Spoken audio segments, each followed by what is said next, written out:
विद्यानां श्री मेधालक्ष्मणामूर्तिदेवताय नमः। ज्ञानमयं देवं दर्पणस्फटिकाकृतम् आधारं सर्वविद्यानां हयग्रीवमुपास्महे। सदाशिवसमारम्भां व्यासशङ्करमध्यमाम् अस्मदाचार्यपर्यन्तां वन्दे गुरुपरम्परां। जगद्गुरादिशङ्कराचार्य रामानुजाचार्य मध्वाचार्यादि सकल गुरुपरम्परा देवताभ्यो नमः। मनःपूर्वक नमस्कारां समर्पयामि। वेदमु प्रभु संहितं, पुराणमु मित्र संहितं, काव्यं कांता संहितं। అంటే వేదము నిరూపణించేయి అని ఆజ్ఞాపిస్తుంది, పురాణము స్నేహితుల్లాగా చేస్తే బాగుంటుందిరా అని సలహా ఇస్తుంది. కావ్యం కాంతా సంహితం.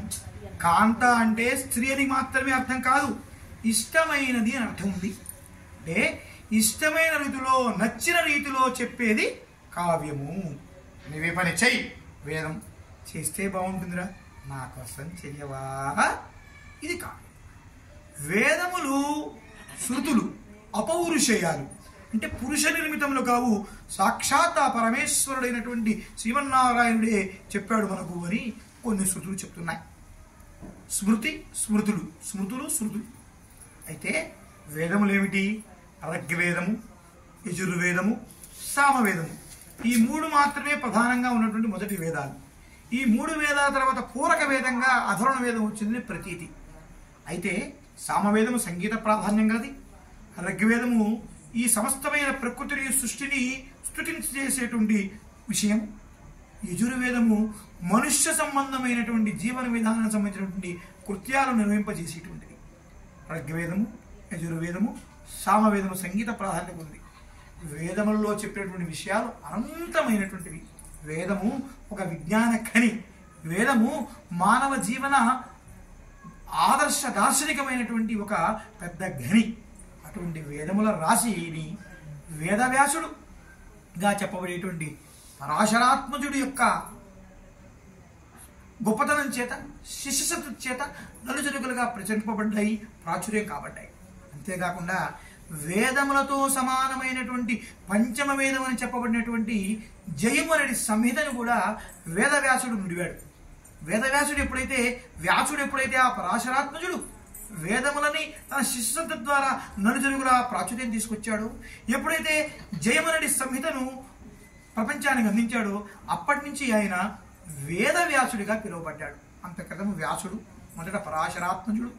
అటువంటి వేదవ్యాసుడు శిష్య సంతతి తర్వాత శుక మహర్షి అనేటువంటి వాడు చాలా శ్రేష్టమైనటువంటి వాడు, వ్యాసుని యొక్క కుమారుడు. ఇక్కడ ఈ ప్రస్తావన ఎందుకు తీసుకొస్తున్నా అంటే పురాణాలన్నీ కూడా వ్యాసుడే రాశాడని చెప్తారు. మరి ఎలా అన్నీ ఆయనే రాశాడా? ఒక పురాణానికి మరో పురాణానికి విరుద్ధమైన భావనలు ఉన్నాయి అనే సందేహం మన దేహాల్లో అప్పుడప్పుడు వస్తుంటుంది. ఇది వ్యాసపీఠం. వ్యాసపీఠాన్ని లాగానే ఇంద్రపీఠం ఉంది. ఎవడైతే ఇంద్రపీఠాన్ని అధివసిస్తాడో అతడు ఇంద్రుడు అనబడతాడు. అట్లాగే వ్యాసపీఠానికి మూల పురుషుడైనటువంటి వాడు పరాశరాత్మజుడైన వ్యాసుడే. కానీ తదనంతరం ఆ వ్యాసపీఠాన్ని అనేకులు అధిరోహించారని, అనేకుల చేత ఆ పురాణాలకి వ్యాఖ్యానాలు చెప్పబడ్డాయని అనేక కథలు కోకొలలుగా ఉన్నాయి.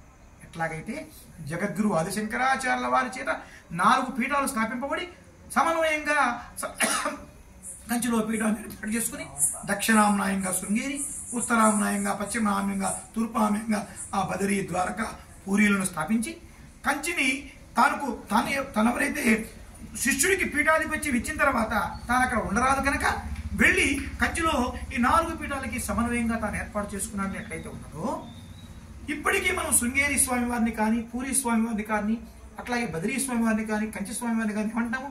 జగద్గురు శంకరాచార్య అంటాం. మరి శంకరుల వారి పీఠాన్ని అధిష్ఠించిన వాళ్ళు శంకరులు అయినప్పుడు వ్యాసపీఠాన్ని అధిష్ఠించినటువంటి వారి శిష్యసంతతి కూడా వ్యాసులని పిలువబడటంలో ఇంత ఏమీ లేదు. ఇక్కడ ప్రస్తుత విషయానికి వచ్చేస్తే వేదవ్యాసుడు చెప్పినటువంటి పురాణాల్లో మనం ఇప్పుడు చర్చించబోయే పురాణం గరుడ పురాణం. గరుడ పురాణం తల్లి యొక్క దాస్య శృంఖలాలను తెంచినటువంటి వాడు గరుత్మంతుడు. ఈ గరుత్మంతుడి కథ చాలా విచిత్రమైన కథ. వినుత, కద్రువ అనేటువంటి 2 భార్యలు ఉన్నారు ఆ కశ్యప ప్రజాపతికి ఒక దశలో. వినుత యొక్క మొదటి సంతానమే వైనతేయుడు అనబడేటువంటి గరుత్మంతుడు. ఇతని యొక్క సోదరుడు ఆనూరుడు, ఆసూరుడు అనేటువంటి వ్యవహారంలో ఉన్నటువంటి వాడు. కాళ్ళు లేని చేతులు మాత్రమే ఉన్నటువంటి దివ్యాంగుడిగా మనం చెప్పబడేటువంటి, ఇప్పటి కాలంలో వికలాంగునిగా దివ్యాంగులు అంటున్నాం కదా, అటువంటి వాడు ఆ ఆసూరుడు లేక ఆనూరు. అతడు సాక్షాత్తు ఉదయం పూట బ్రహ్మగా, మధ్యాహ్నం పూట విష్ణువుగా, సాయం సమయంలో శివుడిగా ఉండేటువంటి సూర్యనారాయణ స్వామి యొక్క సప్తాశ్వాదులు ఓడే వస్తున్న సూర్యనారాయణ స్వామి యొక్క రథసారథి ఆ వైనతేయుడి యొక్క సోదరుడు. ఆ తర్వాత రెండవ వాడు వైనతేయుడు. వైనతేయుడు ఎటువంటి వాడంటే క్షిప్ర రూపం అతనిది. క్షిప్రం అంటే ఏమిటి? తత్క్షణం. క్షిప్రం అంటే మరొకటి ఏమిటి? నర మృగాకార అవతారం లేక నర పక్షి రూపం ధరించినటువంటి క్షిప్రదేవతలు అంటారు. ఆదిదేవుడిగా చెప్పబడేటువంటి వినాయకుడు క్షిప్రదేవుడు. గజముఖము కలిగినటువంటి వాడు. నరసింహుడు కూడా సింహముఖం కలిగినటువంటి వాడు. శ్వేతవరాహముఖం కలిగినటువంటి విష్ణుమూర్తి. అట్లాగే హయము వంటి ముఖం కలిగిన హయగ్రీవుడు. ఈ క్షిప్రదేవతలు ఏమిటయ్యా అంటే, ఏదైతే సంకల్పంతో వాళ్ళని అర్థిస్తామో, భక్తితో కోరుతామో, ఆ సంకల్పం నెరవేర్చడం కోసం అప్పటికప్పుడు ఉద్భవించిన వాళ్ళు వీళ్ళు. కనుక క్షిప్రదేవతలు శరీగ్ర ఫలాన్ని ఇస్తారు. అటువంటి శరీగ్ర ఫలాన్ని ఇచ్చేటువంటి క్షిప్రదేవతలు ఎట్లను? మృగాకారంతో పుట్టి పక్షాకారంతో పుట్టిన గరుడు కూడా అట్లాంటి వాడే అని చెప్పాలి. గరుడు మనం ఇప్పుడు కూడా వేగంగా పోయే బస్సుని గరుడా బస్సులు అంటున్నాం. గరత్మంతుడు వేగంగా పోయేటువంటి పక్షిరాజు. ఆ పక్షిరాజుకి శత్రువులు పాములు ఎందుకు అయ్యాయి? పాములు ఎవరు? పాముల కథ ఏమిటంటే, కద్రువు యొక్క సంతానం ఆ సర్పజాతి. ఒకనొక సందర్భంలో ఒక తెల్లటి అశ్వము వ్యాహార నిమిత్తం వెళ్ళినటువంటి వినుతాకద్రువులకు కంటకు పడతాయి అన్నమాట. ఆ అశ్వాన్ని చూసి, ఆహా ఎంత తెల్లగా ఉంది, ముగ్ధ మనోహరంగా ఉంది, చందమామకు అయినా మచ్చలున్నాయి కానీ ఈ అశ్వానికి మచ్చలే లేవే, మచ్చలు లేని తెల్లని అద్భుతమైనటువంటి అచ్చరి పొందేటువంటి ఈ అశ్వాన్ని చూడు సోదరి అని వినుత కద్రువుతో ఉంటుంది. కద్రువు చూసేటుంది, సవతుల మధ్య సహజంగా ఉండే పోరు అక్క అన్న మాటకి చెల్లెలు కాదని, చెల్లెన్న మాటకి అక్క కాదని, లేదా అవుననో అవునులే గాని అది కాని అని చెప్పడము సహజంగా జరిగే ప్రక్రియ. ఆ ప్రక్రియలో భాగంగా అక్క గుర్రం మొత్తం తెల్లగా ఉంది కానీ తోక మాత్రం నల్లగా ఉంది అంటుంది. లేదు లేదు, తోకలో ఉండేటువంటి రోమాలు కూడా తెల్లగానే ఉన్నాయంటుంది కథ. కాదు కాదు నల్లగా ఉన్నాయంటుంది కథ. ఎంత పందెం అని మాటకు మాట వాదులాట జరుగుతుంది. ఆ వాదులాట కలిగినటువంటి చివరి ఫలితం ఏమిటయ్యా అంటే, వాదులాట ఎవరైతే పందెంలో ఓడుతారో వారు మరొకరికి దాసిగా ఉండాలి. ఇది పందెం. మరుసటి రోజు నాడు సాయం సమయమైంది, చీకటి సమయమైంది కనుక ఇప్పుడు కాదు రేపటి రోజు మనం ఆ పరీక్ష నిర్వహిద్దాం అనుకుంటారు. మరుసటి రోజు ఆ పరీక్ష సమయానికి ముందుగానే తన యొక్క పిల్లల్ని పిలిచి, నాగుల్ని పిలిచి ఆ యొక్క అశ్వాన్ని చూసినన్ని పంపిస్తుంది తల్లి. అశ్వాన్ని చూస్తే మొత్తం కూడా తెల్లగా ఉంది అని అంటుంది శ్వేతనాగు అనేటువంటి ఒక నాగు. అప్పుడు ఆ శ్వేతనాగు దివ్యమైన నాగు. శ్వేతనాగు కూడా ఈ యొక్క కద్రువు సంతానమే. కానీ తల్లి అంటుంది, నా మానాన్ని కాపాడాలి, నేను దాసిగా ఉంటే మీరందరూ కూడా దాసులు అవుతారు, దాసుడి పిల్లలు అవుతారు. కనుక ఆ యొక్క అశ్వం యొక్క తోక మీద మీరు అమరి తోక నల్లగా ఉన్న భ్రమను మీరు కలిగింప చేయాలి అంటుంది. నాగులంటాయి, అమ్మ అమ్మ మమ్మల్ని అసత్యమానమని తల్లి మీద నీవే ప్రేరేపిస్తున్నావే, తల్లి ఎక్కడైనా అసత్యమానమని చెప్తున్నా తల్లి, ఇలా చెప్పడం ఇది సత్యదూరం కదా అని ఆ శేషజాతిలో పెద్దవాడైనటువంటి ఆదిశేషుడు అంటాడు. అన్నప్పటికీ తల్లి ఆజ్ఞాపిస్తుంది, తల్లి మాట వినడం మీ బాధ్యత, తల్లిదండ్రుల ఆస్తి మీరు, మా ఆస్తి మా వారసులు మీరు, మా మాట వినకపోతే ఎట్లా, నా మాట వినకపోతే నా మీద ఆనా. ఇప్పుడు అయిష్టంగా ఆ పక్షులన్నీ కూడా ఆ యొక్క సర్పాలని కూడా అంగీకారం చెప్పక తప్పలేదు. అలా అంగీకారం చెప్పక తప్పని పరిస్థితుల్లో ఒక సర్పము ఆ తోక మీద చక్కగా అమరి ఉన్న సందర్భాన్ని చూసి ఆ పరీక్షలో కద్రువు విజయకేతను ఎగరేస్తుంది. వినుత ఓడిపోతుంది. వీరాది వీరుడు, అపర పరాక్రమశాలి, క్షణమాత్రంలో కాంతి కన్నా మనస్సు అన్నింటికంటే వేగమైంది అంటారే, కాంతికి అద్భుతమైన వేగం అంటారే. మనసుతో ముంబై అనగానే ముంబై వెళతామే మనము. అటువంటి మనసు ఎంత వేగమో మనోజవం మారుతతుల్య వేగం జితేంద్రియం బుద్ధిమతాం వరిష్టం వాతాత్మజం వానరయూధ ముఖ్యమంటూ మనం మనస్సు వేగంతో సమానమైన వేగం గల వాడు ఎవరయ్యా అంటే ఆంజనేయ స్వామి చెప్తారు. అదేవిధంగా మనోవేగాన్ని మించిన వేగంగా వెళ్ళగల సమర్థుడైనటువంటి వాడు, వెళ్ళగలవాడే కానీ వెళ్ళిన దాఖలాలు 1-2 సందర్భాలే ఉన్నాయి. వెళ్ళగలిగినటువంటి సమర్థుడైనటువంటి వాడు ఎవరయ్యా అంటే సుపర్ణుడు. పర్ణములంటే రెక్కలు. సుపర్ణుడు అనేటువంటిది మొదటగా ఉన్నటువంటి గరుడుకు ఉన్నటువంటి పేరు. బలమైన తేజస్సు కలిగినటువంటి రెక్కలతో ఉన్నటువంటి వాడు. అటువంటి గరుడు పక్షుల మీద పెత్తనం చెలాయించవలసిన వాడు పక్షులకు ఉడికం చేస్తాడు, పక్షుల చుట్టూ చాకరీ చేస్తూ ఉంటాడు. చివరకు గరుడు వేసారిపోయి తల్లి దాస్యంతో పడుతున్న బాధను చూసి వేద చెంది, అమ్మా నీవు దాసిగా ఉండటం నాకు కష్టంగా ఉందమ్మా, నేనేం చేయను ఆయన, మాట తప్పాను, మాట ఓడాను అన్నప్పుడు పెంతలి దగ్గరికి పోయి, మా అమ్మ చిన్నమ్మ నీవు నాకు తెలియలాంటి దానివి కదా, మరి నా కోరిక ఒకటి చెప్పు, ఎందుకు ఈ రకమైనటువంటి పందాన్ని నీవు పెట్టుకున్నావు అన్నప్పుడు, నాయన నాకు అక్క మీద ప్రేమే, అక్క మీద గౌరవమే, కానీ జాతి స్వభావం ఏదైతే ఉందో అది పరమనీచమైనటువంటిది. నీవా పక్షి జన్మ ఎత్తావు, నా పిల్లల సర్పజన్మ ఎత్తారు. స్నేహంగా నీవు ఉండగలిగిన వాడివే అయినప్పటికీ జాతి వైరంతో నీవు నా పక్షి స్వభావంతో నా పిల్లల్ని ఎక్కడ పొట్టబెట్టుకుంటావు అని అలా అనాల్సి వచ్చిందిరా నాయనా అంటుంది. అమ్మా అవి ఏ కోదళ్ళకి ఎలా వర్తిస్తాయమ్మా?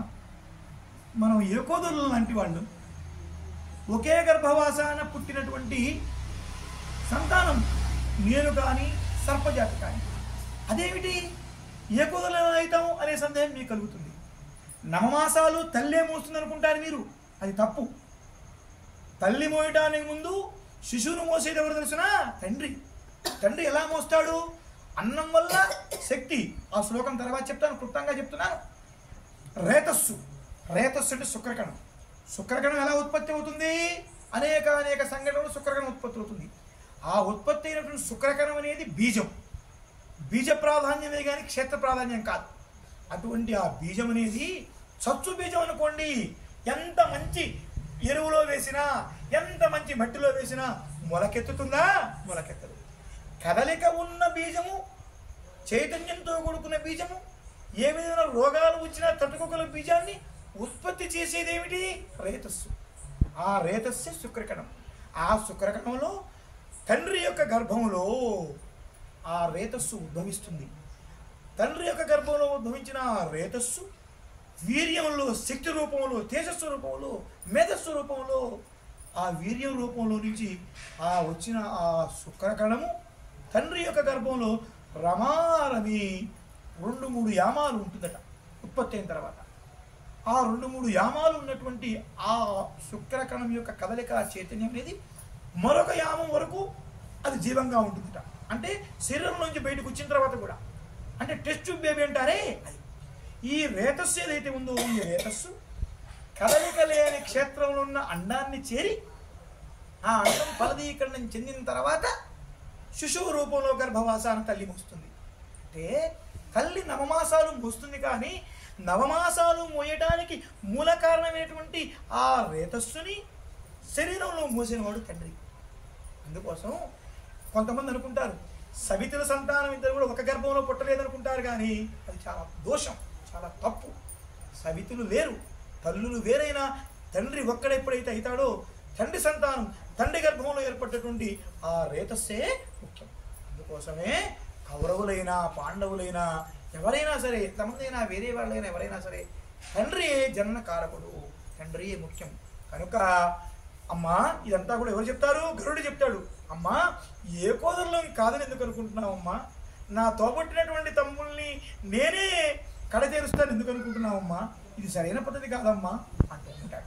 సరే, జరిగింది, గతం భూతం లాంటిది, జరిగిందా అని తీసుకురాలేం. నీవు నాకు నీకు ఒక పరీక్ష పెడుతున్నాను. ఆ పరీక్ష విజయం సాధిస్తే నేను మీ అమ్మని దాస్యాన్ని నుంచి విడుదల చేస్తాను. ఏమిటి ఆ పరీక్ష? దేవలోకములో ఉన్నటువంటి అమృత భాండాన్ని తీసుకుని వచ్చి నాకు ఇవ్వాలి. దీని ఈ కద్రు యొక్క నమ్మకం ఏంటి? ఆ అమృతాన్ని సేవిస్తే నా సర్ప కుమారులు అమూల్యమైనటువంటి అమృతత్వాన్ని పొంది చిరకాలం జీవిస్తారు నమ్మిక. అప్పుడు తల్లి దాస శృంఖలాల్ని విడగొట్టడం కోసం, పోగొట్టడం కోసం అమితమైన వేగంతో, మనస్సు వేగాన్ని మించిన వేగంతో పోయింది. ఇదే సమయం ఇంకెప్పుడు చేయలేదైనా.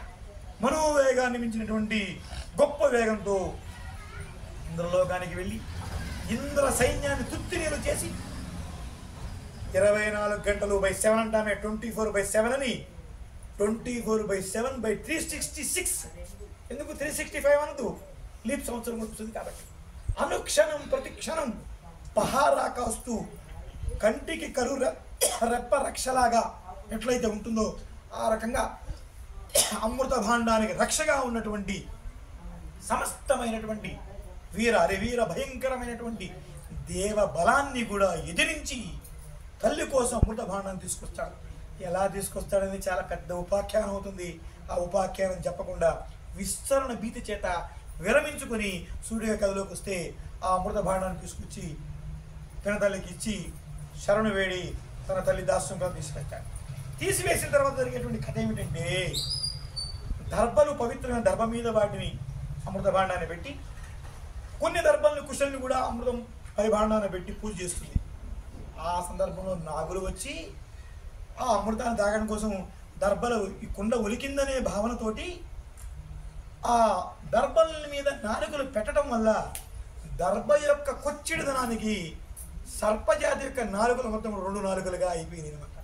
అప్పటి నుంచే ద్విజీవుడు 2 నాలుకలు కాగలిగినటువంటిగా సర్పజాతి అనేది నిలిచింది.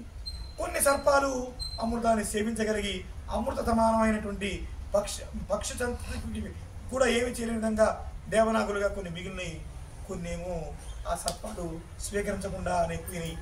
ఇది గరుడు యొక్క విశిష్టత. గరుడు ఎవరు?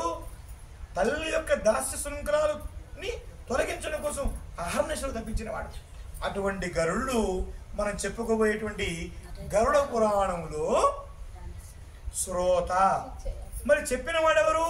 సాక్షాత్తు శ్రీమన్నారాయణుడు. ఇటువంటి గరుడ పురాణాన్ని మనం ఈరోజు చెప్పుకోవాల్సిన కారణం ఏర్పడినందుకు నేను కించిత్ దుఃఖిస్తున్నాను. గరుడ పురాణం చెప్పకూడని పురాణం కాదు, వినకూడని పురాణం కాదు, ఎప్పుడైనా చదువుకోవచ్చునని శాస్త్రాలు కూడా చెప్తున్నాయి. గరుడ పురాణాన్ని నలుగురికి చెప్పవలసిన అవసరం ఉంది అని నేను చెబుతూ ఈరోజు నేపథ్యాన్ని వివరిస్తాను. ఈరోజు నేపథ్యం గురించి నేను ఒక చిన్న 7 నిమిషాల వ్యవధిలో ఒక కవిత రాసుకున్నాను. ఆ కవితని చెప్పి ఈరోజు ఉపోద్ఘాతాన్ని ముగిస్తాను. ఏమిటా ఉపోద్ఘాతం అంటే, మొదట చెప్తున్నాను ఇక్కడ, నాన్న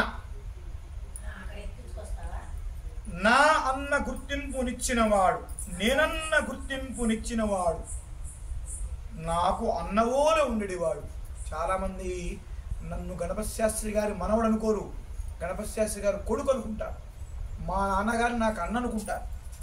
నన్ను కన్న నా ప్రాణము, నాలోని జీవము, నా ఉనికికి కారణము, నిందలేయడము ఎరుగని అనింద్యుడు,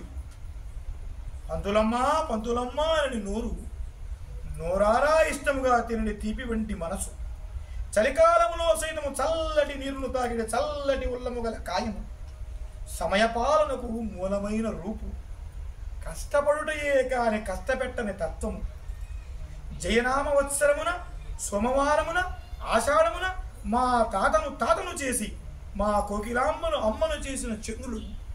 తాతను చేయడం ఏమిటి? తాత అనేటువంటిది సంస్కృత పదానికి అర్థం ఏమిటి? తండ్రి. ఇందులో శ్లేష, మా తాతను చేశావంటే మా తాతను తండ్రిని చేశావు అని చెప్పడం.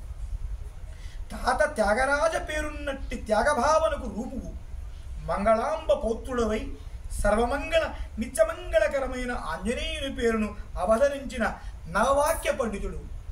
ఆంజనేయ స్వామి నవవ్యాకరణ పండితుడు అంటారు. నేను వ్యాకరణ పండితుడు అంటలేదు, నవవాక్య పండితుడు. వాక్యాలు నవ అంటే కొత్తగా చెప్పగలరు. మా నాయన 5కు 4 కలిపితే ఎంత అంటాడు, 4 5 తీసేస్తే ఎంత అంటాడు, 5లో 4 తీసేస్తే ఎంత అంటాడు, 5లో 4 తీసేస్తే 1 అంట కాదు, తీసి మళ్ళీ వేస్తే అంటాడు. మా నాన్న విచిత్రమైనటువంటి ఫజిల్స్ వేసేవాడు మా నాయన. అందుకోసం నవనవోన్మేషమైన వాక్యాలు పలికేటువంటి పండితుడు. తమ్ముల ఐదుగురు తోడబుట్టిన చెల్లెళ్లతో కంపెడు సంసారము ఈదుచున్న నాన్నను అమ్మతో కలిసిన దొడ్డ కుటుంబానికి పెద్దగానున్నట్టి పెద్దన్నయ్యకు కొందరికి మాతామహుడైన అవధూతను మా నాన్నగారి యొక్క పూర్వాశ్రమంలో పీఠాధిపతులు అవధూత రామకృష్ణానంద స్వామీజీ దత్తపీఠంతో సేలం జిల్లాగా ఒకప్పుడు ఇప్పుడు నామక్కల్ జిల్లాగా ఉన్నటువంటి సేంద్రమంగళంలో ఆశ్రమాన్ని ఏర్పరచుకున్నటువంటి పీఠాధిపతులు. కోదాడు పట్టణంలో రామాలయ నిర్మాణం కూడా ఆయన హయాంలో కొన్ని సూచనలో మొదటిది జరిగింది. మాతామహులైన అవధూతను తల్లి కూడా కనని చూడని అమ్మమ్మను, మా నాయనమ్మ ఆమె తల్లిని చూడలేదు, తల్లి కూడా కనని కాంచని చూడని అమ్మమ్మను, ముక్కు మీదనే ముక్కోపముండెడి మేనమామ ముత్తుస్వామిని అనవతరము గౌరవించడివాడు మా ఆంజనేయుడు. తండ్రితో పుట్టువులైన మేనత్త రాజ్యలక్ష్మి లక్ష్మీబాయిని నాగలక్ష్మిలను అనవరతము మదిన గౌరవించడి వాడవు. మేనమామలు మేనబావలైన అచ్యుత అనంత వెంకటేశ్వరులకు అత్యంత ఆప్తులకు. వీధిబడిలో పరిచయమైన అశ్వత్థ సత్యసూర్యనారాయణుని మూర్తిని తండ్రి వంటి తల్లి వంటి తిరుపతయ్యను దైవమిచ్చిన అన్నగా నుంచి కర్రపని వృత్తిగా గల పోలీసు బిడ్డ చారిని మసీదు ముందు తాంబూల సేవనము చేస్తూ నల్లుడు అనడి అహమదుతో నెయ్యము నడిపి తోట జగన్నాథముతో అరవపల్లి హనుమంతుడితో నాగువండి నరసయ్యతో తమ్మర వెంకటేశ్వరుని కుమారులతో తమ్మరలో కమ్మటి కాపులతో సోమగాని సత్యముతో పోకచక్కల వారి సత్సంతానముతో నరహరి గోపాలాచార్య వర్యుల దుహిత జామాతలతో వారి మనములతో నాగుబండి ధనమ్మ రంగయ్యలతో రామమూర్తి లక్ష్మయ్యల కుటుంబాలతో నల్లాని చక్రవర్తుల కుటుంబ వంశీయులు పెద్దింటి వారితో మెరిగిన వారందరి మదిలో సాత్వికుడవనడి పేరును సంపాదించిన వాడు. నెయ్యమే కాని కయ్యపు స్వభావం విసుమంత లేనివాడు. పేరు రామదాసుడైనందున ఆంజనేయులైనందున రాముని ఓలే తనుమునిచ్చిన తండ్రి మాటకు బద్ధుడవై ఎదురు చెప్పలేని నిబద్ధత గలవాడవు. గంపెడు సంసారమును ఈదడి గణపతికి సతైన కోకిలాంబ వంటి తీయనైన కోకిలస్వరము కోప విసుమంత నెరుగని అజాత శత్రువు. పాత పాటలను ఆలపించడి చూసడి ఆపాత మధుర మాధుర్యానివి. నందుల వారింటికి మేనత్తను పంపినట్టి మంగళాంబకు మనమడవైన నీవు జుజ్జూరు పేర్వేల వారింటికి కోడలైన మేనత్తకు ఉత్తర క్రియలను సల్పినాడవు. కావూరి వారింటికి వెళ్ళిన చినమేనత్తను చిన్నతనమునే కోల్పోయిన వాడవు. శతభిషా నక్షత్రమున పుట్టిన శశభిషలు లేనివాడు. కుంభరాశిని ఉదయించిన కుంభసంభవుడు. రాస్యాధిపతి అయిన శనీశ్వరుని నిర్దయ చేత నన్నొంటరి చేసిన తొంటరి వాడవు. ఆంజనేయుని నామమును అవతరించినందున రామదండతో నీవు చేసిన మొదన విహారకేళి ఇంత నేల. ఎంగేపాల బంధము విలువల ఒలువలను ధరించిన వాడవు. మేనత్తల మేనమామల నిద్రింపు మాటలతో కలనైన చేయని వాడవు. తమ్ములను తిరుపతి వేద విద్యా పారంగతులు చేయ తలపోసిన వాడవు. పొలిమేర మీదనున్న అనంతముదుర పద్మావతిని గౌరీవరమునున్న చిట్టి చెల్లెలు బుజ్జమ్మను అమాయక కోపి అయిన అంతరంగ నవనీత మానసైన అనంతరాములను బుసబుసలు కొట్టే బోలావనస్తత్వము గల శేషభూషణమును శ్రవణ గ్రాహక శక్తియుక్తుడైన స్మార్త పండితుడైన త్యాగరాజును విద్యుత్ కాంతి పుణ్యమైన శివరామును పుత్ర సమానుడైన రాజశేఖరుని నీకు జీవన పదోన్నతులెన్నింటినో కల్పించిన అమృతవల్లి అయిన మా అమ్మను అప్పగారు అనడి రామకృష్ణను తాతయ్య అనడి మీ అమ్మకు రూపముని నీవు సంభావించి సంబోధించడి గాయమ్మను నీదు నక్షత్రముననే ఉదయించిన నీదు తండ్రి పేరుని అవతరించి చిరుతప్రాయమునే వేదమూర్తిగా పలు సత్కార సత్క్రియలు పొందుతున్నట్టి మలిమనముడైనటువంటి కార్తికేయుని వదిలి దత్తు అనగానే హత్తుకరని వాడిని వదిలి మేనల్లుడైన సుమనస్కుడైన సుమనును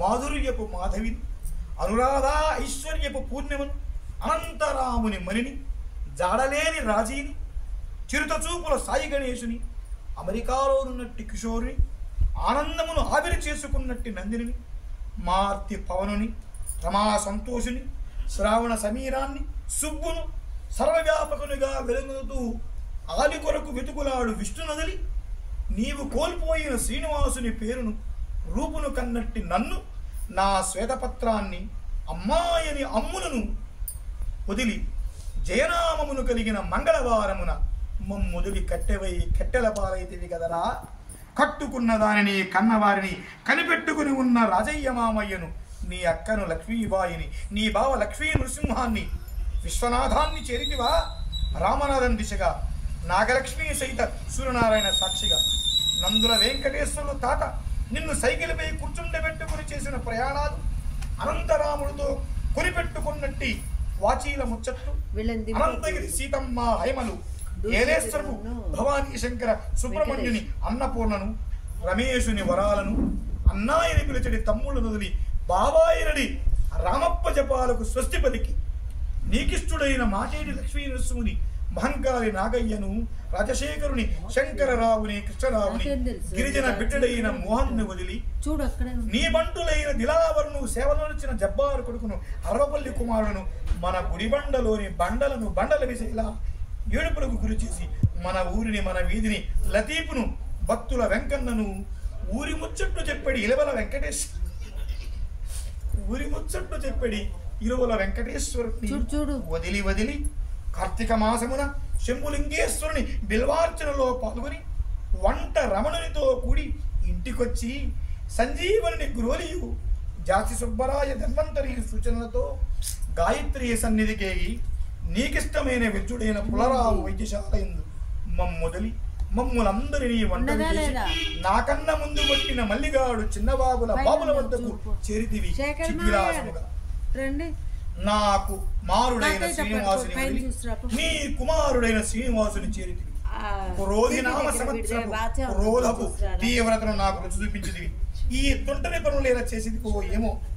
నా ముందున్నట్టు కావూరి పాపయ్య మామయ్యను, అనుక్షరము నేను తలుచుకునే రామానుజరావును, కొన్నపాడి రామలక్ష్మీ నరసింహుని, మా కొమరగిరి తిరుమల శేఖరుని, మా సూర్యనారాయణ మామబావని, అన్నపూర్ణను కన్నట్టి విజయమ్మలను దరిచేర్చుకున్నట్టి అభవుని చేరిన నీ తొంటరి పరులకు వరదవాక్యము పలికిన ఈ తీరును కన్నా నాకు ఎవరు ఇత్తురయ్యా? శ్రీరామ కవచాన్ని నన్ను ఎవరు చేసెదరు చూచెదరు? నా మనసులో కలిగిన వేదనను ఊళ్ళందుల యాదాభీముడు చేరిన చోటుకు చేరిన నిన్ను నాన్నయ్యని ఏల పిలవగలను. ఇందిరను లలితను లాలిత్యాన్ని తలుచుకుంటూ కన్నీరు మున్నీరుగా ఏడ్చు నన్ను ఎవరు ఓదార్చగలరయ్యా? ఊ అయ్యా, అప్ప, నాన్న. శుభం. ఇది మా నాయనగారు శరీర త్యాగం చేసిన తర్వాత, జీవ ప్రాణత్యాగం చేసిన తర్వాత ఈ సెంటెన్స్ మొత్తం నా మనసులోనే రాసుకున్న దాన్ని సగానికి పైగా టైప్ చేసుకున్నాను ఆసుపత్రిలోనే. రాత్రిపూట 2 గంటలకు నాకు మేలుకు వచ్చిన తర్వాత మళ్ళా గుర్తుకు తెచ్చుకొని 2:30కు మొదలుపెట్టి 3 గంటల లోపు రాశాను. ఇది నాకు మొదటి నుంచి ఉన్న అలవాటు ఏమిటంటే, రాత నా అలవాటు. డైరీ రాస్తే నాకు అలవాటు. ఇది ఉపశమనాన్ని ఇస్తుంది అనేది నా నమ్మిక. ఆ నమ్మిక కొందరికి వీడు చెప్పే కోటలను, వీడు చెప్పే అతివాగుడను అనుకుంటే నవ్విపోదురుగాక నాకేటి సిగ్గు, నా ఇచ్చేగాక నాకేటి విరపు. నా మనసుకు నచ్చింది నేను చేయకపోతే, నా మనసులో ఉన్న ఊహల్ని నేను పంచుకోలేకపోతే ఈ శ్వేతపత్రంతో నేను ఎలా ఎగేది? ఇది శివం. శుభం. లోక సమస్య